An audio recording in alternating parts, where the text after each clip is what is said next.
As a newcomer to Canada, once you settle in a community, chances are that that's where you would likely stay for the next couple of years. The community you pick will affect your family, your job, your general well-being. So it's very important that you make an informed decision when choosing a place to settle. That's why in today's video, I'll be talking about how to pick the right community as a newcomer who plans to live in Calgary, Alberta. Stay tuned.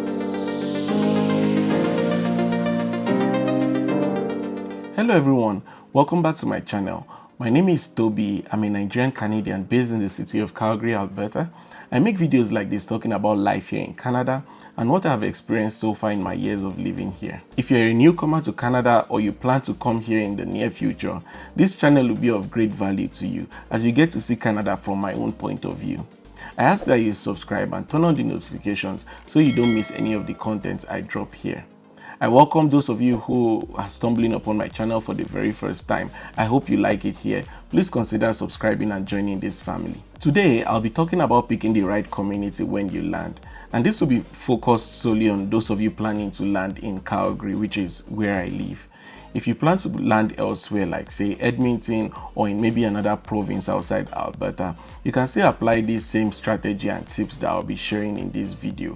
I'm sure you'll be good. When a child is born, the family into which that child is born plays a huge role in defining who that child ends up becoming, what their hobbies will be, who they will turn out to be in life. The same thing applies to newcomers, believe it or not. The community you land, the first place you set your foot in, is going to play a huge role in how your journey in Canada is going to be. Take for instance, for me personally, I've never been to any other province outside Alberta and I've never lived anywhere else in Canada outside the city of Calgary. So if you ask me, for instance, say, do you prefer Winnipeg to Calgary?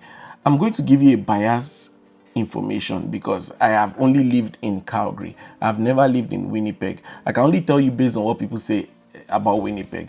It's the same thing if you ask someone who landed, maybe they landed in Kenora or they landed in maybe Prince Edward Islands or somewhere in Nova Scotia, Halifax. When you tell them to compare, they're going to give you a biased comparison. They are going to most likely prefer where they currently are, where they landed, where they've grown used to. And that's why wherever you stay, wherever you land, picking the right community especially is going to play a huge role in your journey as you traverse being either a temporary resident to becoming a permanent resident and being a citizen. And that's why I'm here today, to share with you some tips that would help you picking the right community. And I'm going to use Calgary as the case study here because that's where I live. Most people who will be coming to Canada or landing in Calgary, they have family or friends that they would first stay with that would provide them some sort of soft landing before moving on to their own place. Like for me and my wife, when we first landed here in 2020, we stayed with my cousin for a few weeks before moving on to our own place. Those few weeks we stayed with my cousin has affected us till date. The community we live, the stores we shop at, the kinds of detergents we use, even the food stuff we buy, and the church we attend, all these things are based on the fact that we stayed with my cousin when we first landed because we knew nothing. So they introduced us and they initiated us into their way of life, and we have adopted it so far. This is going to be the case of most people who land and stay with family and friends. But what if you'll be coming here on your own, like without knowing anyone? You'll be renting from the start, no family, no friends. How do you pick the right community? How do you know which community is right for you? Assuming you're searching for an apartment online before you land and you see two different communities, let's say one is Forest Lawn and the rent there is $1,800 and the other community is Legacy with a rent of say $1,900. There's $100 difference. Of course you want to go with the cheaper place. You want to save costs, because you're just landing new. But one thing you should know is that the cheaper communities aren't always the best communities. I remember a few months after we bought our car, I left a jacket and a small bag in the car, and the car was broken into. This is going to be a story for another day. It was like a dream when we woke up the next morning. I was shocked, and I remember my wife, tears fell from her eyes, like we had never experienced anything like this, and we never thought something like that could happen to us in Canada. Like, in front of our eyes, it felt like we're in Agege, Lagos. Like our car, we found the windows shattered and like the car dirty. They had like scattered everything. Luckily they didn't steal the car. They only stole all the things, like all the stuff. We had just landed, so I had power banks, I had different stuff I brought from Nigeria, my jacket, my sling bag. They packed everything, my tool sets, the tools for the car and everything. They packed everything. That was a huge wake-up call for me. That incident taught me that there are bad people everywhere. What makes Calgary different from Lagos is the fact that we have rules here and they must be strictly adhered to. But like I said, that's a story for another day, so I'll be sharing that story some other day. Today I'll be introducing you to this website called mycalgary.com.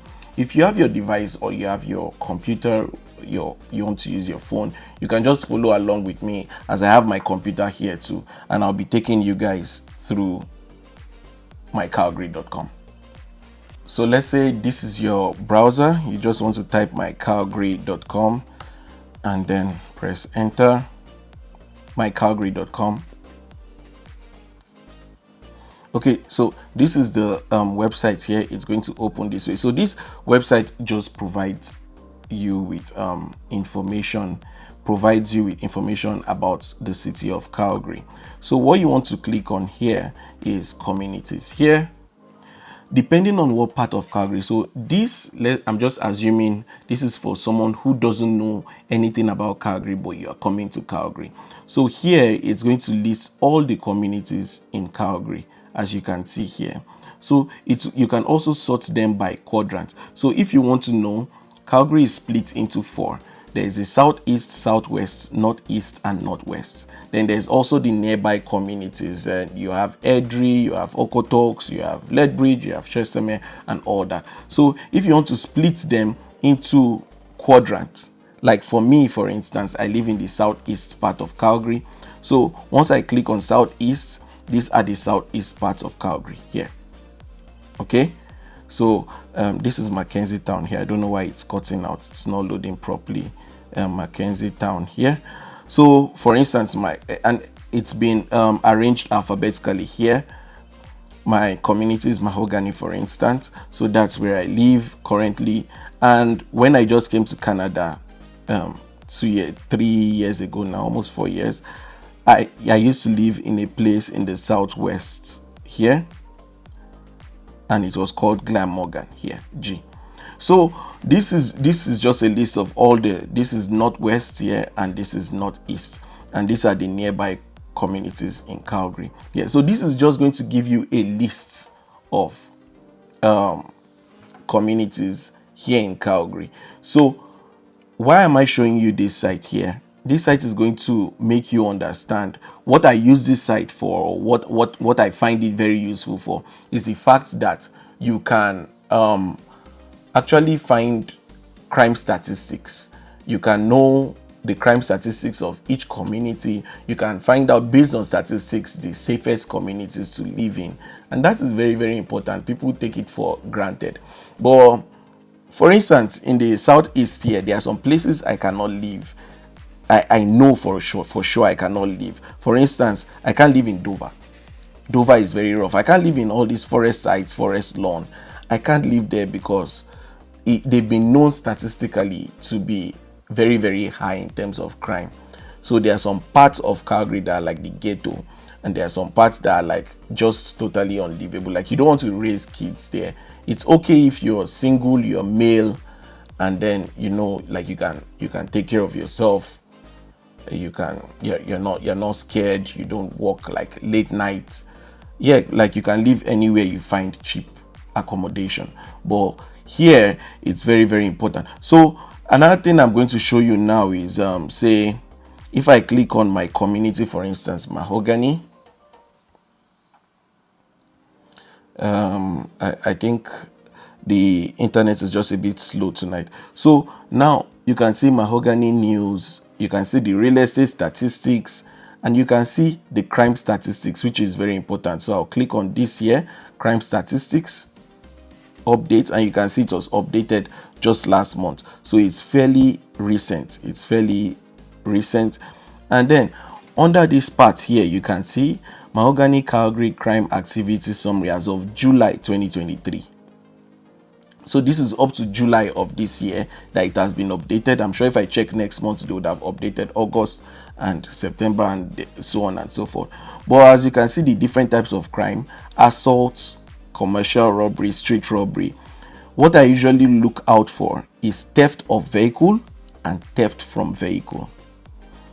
When you check these two, you also want to check break and enter here. So break and enter dwelling, that's if they break and enter into like your house. Break and enter commercial is if they break and enter into a store, a shop. Break and enter other premises is like, I don't know, maybe other places. But you want to check these statistics here. You also want to check street robbery if any has been reported. So as you can see, nothing was reported for street robbery. 2 incidents of violence, non-domestic. 1 incident of assault, non-domestic. And theft from vehicles. So they broke into 3 vehicles, maybe more. The thing is that this is just cases that were reported. So like me, when my car got broken into, I reported to the cops, so they must have added it to the statistics. So if anything happens and people don't report it, then it doesn't get counted here. So theft of vehicles, so they stole 1 vehicle in the month of July. Just in case you are watching this, one thing I want you to know is that theft of vehicle is very, very, very popular in Canada. I can't go into it. Maybe it's going to be a separate video, but they steal vehicle. Like there was a day my neighbor's vehicle got stolen, like just minutes before I came downstairs. And yeah, so most of the, if you watch CBC News, there's a documentary they do. Most of the cars stolen from Canada, like cars are stolen from Canada, like hundreds of cars every day, and they are shipped out of Canada. So I think the government of Canada has to do something about that. But there is a lot of theft of vehicles here in Canada. So this is just what I use this site for. So you can actually check for nearby communities around me. So these are all these communities are communities around Mahogany, and then I can compare the statistics.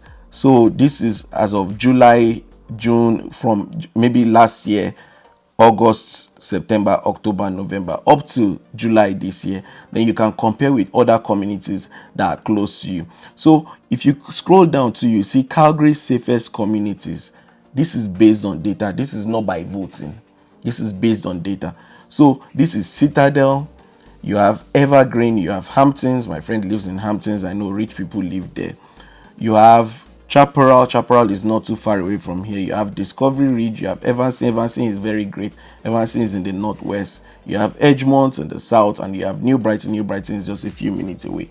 So these are safe communities you can live. So how is all this information going to help you? What I would do if I were you now is to then open a new tab and then go to Rent Faster. So you are a newcomer to Canada. You'll be coming maybe in November or December or January of next year. Maybe you're coming in as a student and you're looking for a place to rent. So once Rent Faster is open this way and then you click on search, you want to look for a place to rent.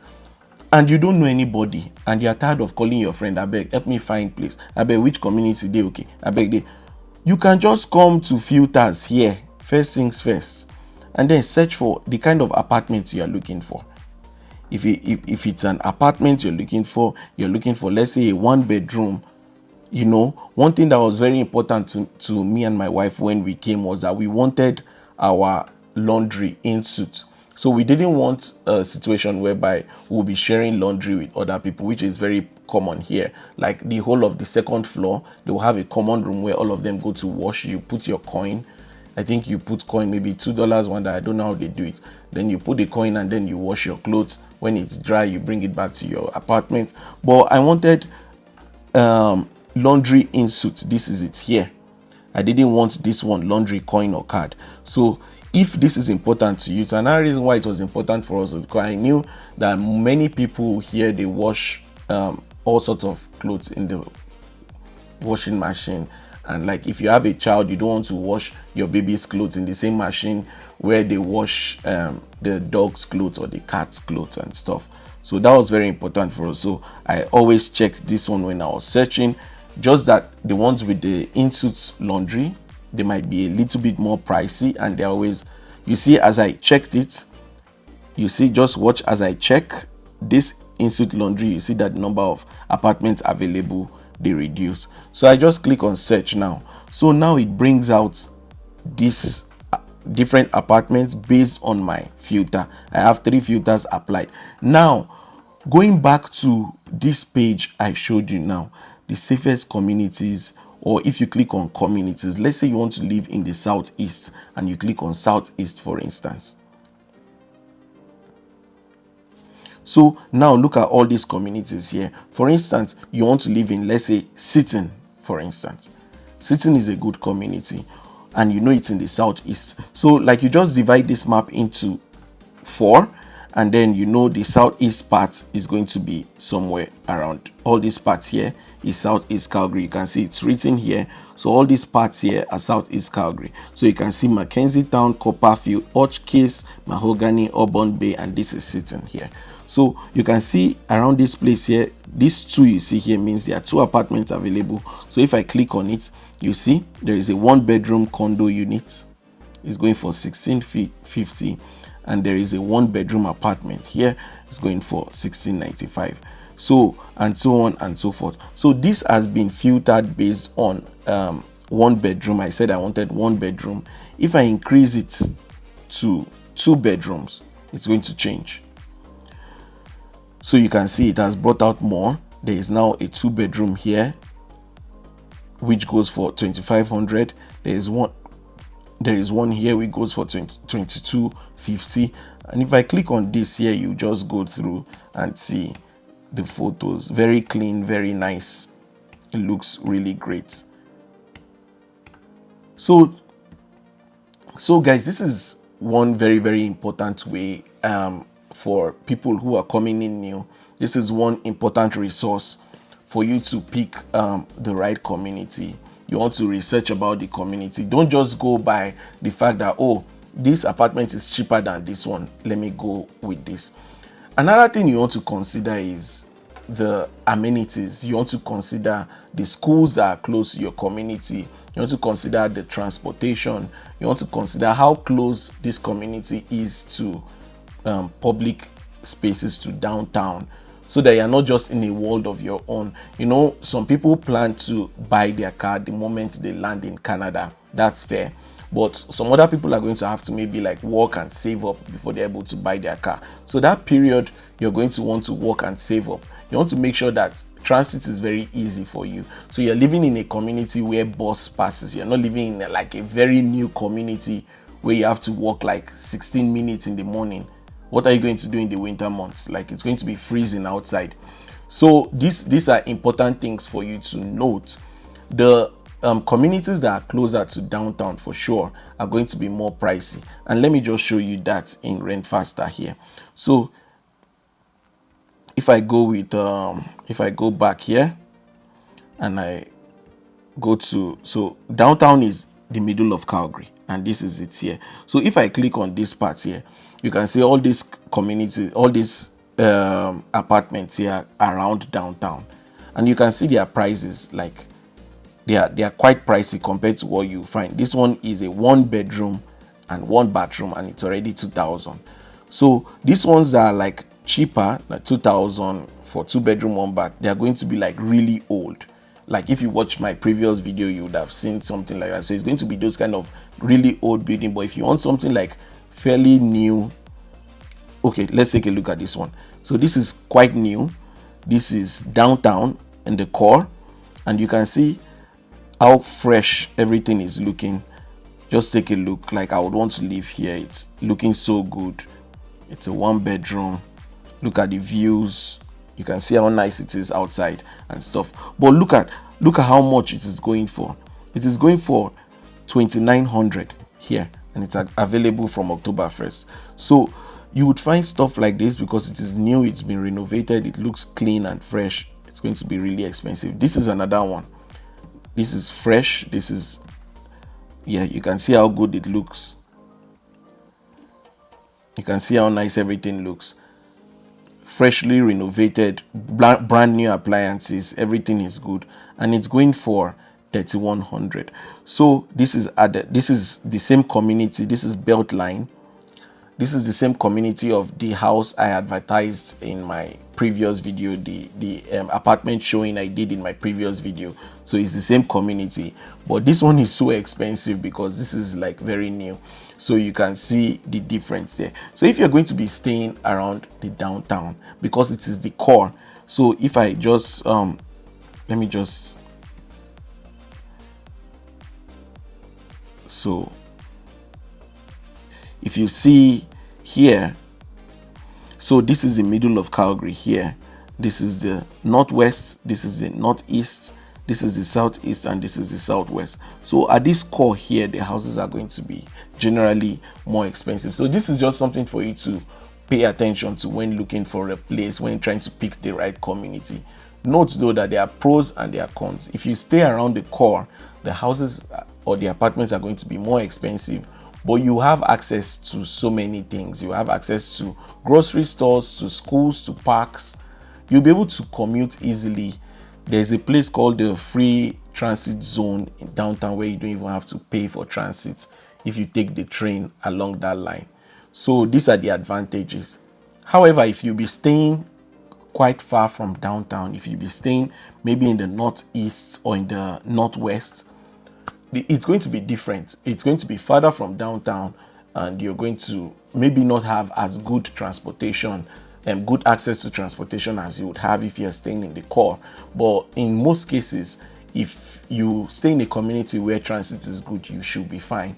Just try to make sure you put all these things into consideration, because my brother, my sister, the winter here, you don't want to be walking 15 minutes before you get the bus.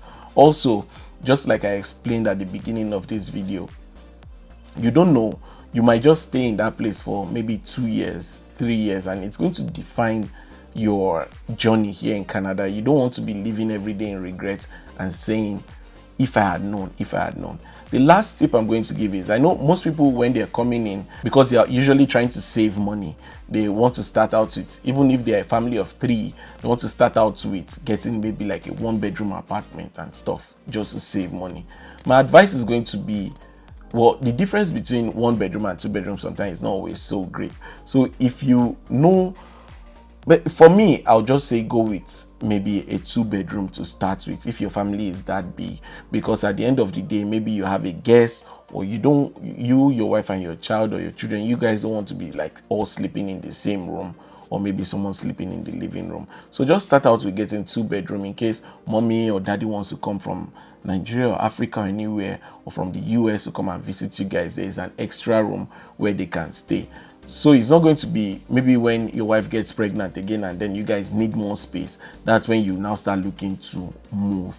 I know it's subjective. I'm just giving an advice here. Another thing is, if you're coming in and you're from a very well-to-do family, or maybe you've saved up so much money already, you have enough money, you could stay anywhere. If you plan to buy your house maybe in the next few months after landing in Canada, you can stay anywhere. Where you stay wouldn't matter. Once you land, you maybe stay in one community, and then you start to look for the good communities where you would want to buy your house. And then when the time is right, you talk to a real estate agent, you talk to a mortgage broker, and then you buy your house, and then you start your life in Canada. If you're not buying a house anytime soon, you're coming here to come and hustle, and then to, after a few years, to pick up your life and stuff. That's fine too. Just do your research. Do your research. It is very, very important. I hope I've been able to help 1 or 2 people with this video. All in all, I'm going to say, don't be scared if you're coming to Canada, be it Calgary, be it Edmonton, be it any other province, maybe in Manitoba, in Saskatchewan, in Ontario, in Quebec, anywhere you'll be going to. Apply these tips I've given you. Do the research. Know the communities. Know what people are saying about the communities. Check out those communities on Facebook, and you'll be surprised that you find some information. Maybe someone is going to say, oh, I don't ever advise anyone living in this community, or someone is going to say, oh, I love this community so much, even though I don't live there anymore, I really miss it. Those kind of things are going to help you in making your decision when you're picking or looking for somewhere to live. I was supposed to release this video last week, just as a follow-up to the one I made before, but I've been quite down. Last week I was down. I'm just getting back on my feet this week. I'm grateful to God for good health. So hopefully I'm going to be dropping more videos to help you guys who are going to be landing in Canada very soon. I plan to make a video about driving in Canada based on my own experience. Yes, my experience was like crazy. This car I'm driving now, before I started driving, my eyes so went. I'm going to talk about also, if you're coming to Canada in the winter, I'm going to talk about my own experience because I landed in the winter. I'm going to give you guys, I have some videos. I have an app on my phone that I use to store the topics I want to talk about. So thank you so much for watching today's video, guys. I totally appreciate it. If you're yet to subscribe, please, I ask that you do subscribe. If you want to have an idea of what regular apartment in the heart of downtown Calgary looks like, I posted a video last time. You want to check it out, and I've also posted some other videos about resources and things that could help you if you'll be landing here in Canada anytime soon. Please check out my videos, like, subscribe, leave a comment. I also want to apologize that I've not been able to respond to all the comments lately. This is just because things have been quite busy. I think the easiest way to reach out to me is through Instagram, and my handle is @T+photography. I apologize if I don't get back to you on time. There is a huge gap in the time difference, and apart from that, sometimes it gets so busy. I am at work, I see the message, and I'm like, I'm going to respond to this message later, then I forget. So please don't be angry. This is not me not wanting to help by answering the best way I can, but the easiest way to still reach out to me is on Instagram. And I'm going to be, don't be, if you send the message once and I don't respond after a few days, you can send again. If I see, I am going to try my best to respond. So thank you again, guys, for watching. Until I see you again in the next video, take care and peace out. Bye.